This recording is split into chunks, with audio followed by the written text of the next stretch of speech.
With all the function families, they go through the same transformations. So we start off with the parabola, which is y equals x squared. And then after the function x squared, we add another number, and that's what gives it that particular transformation. In this case, it translates up whatever number I put right there. So you have this translation with the vertical shift. And then if you put your plus or minus sign with a number inside the function, then it's going to be a horizontal translation. So then it's going to go left or right.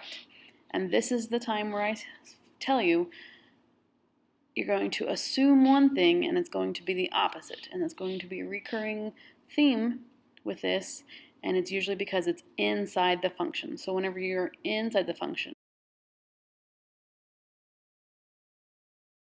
you do the opposite of whatever you assume it should be. And the reason is because that's the way the algebra works out.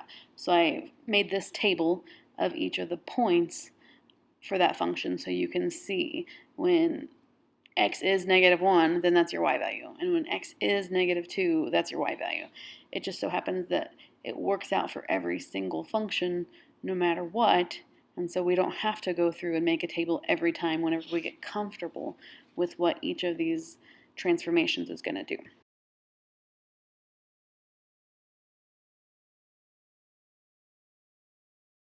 We do the same thing this time with a new equation.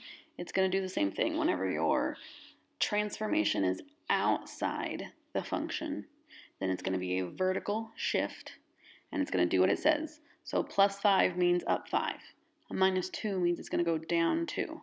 Whenever your translation is inside the function, then it's going to be horizontal, and it's going to do the opposite. So +7 would make it go left 7, and a -3 is going to make it go right 3.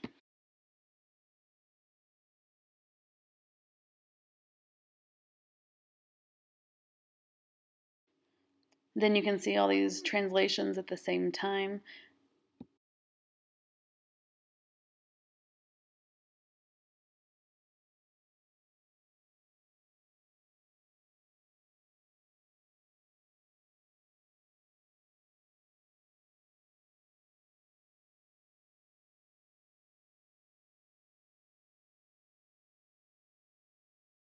Even if you haven't seen this graph yet, you can still be given a graph and then given the transformation and know what it should look like after.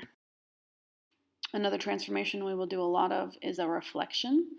So if you have a negative in front of the function, it's going to reflect it across the x-axis.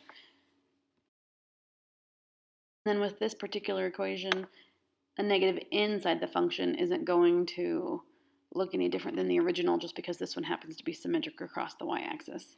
So the best one to use for this example is the square root function.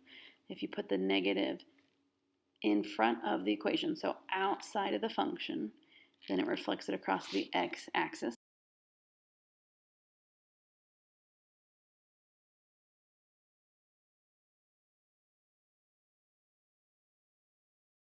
When you put the negative inside the function, then it reflects it across the y-axis. Now what you do here is you just realize that all these rules are applied to every single equation, and then you just apply them to whatever equation you happen to be using. If you try to memorize it and then you think you don't remember, just go graph an equation real fast and compare. Then you apply that information to all of the other equations.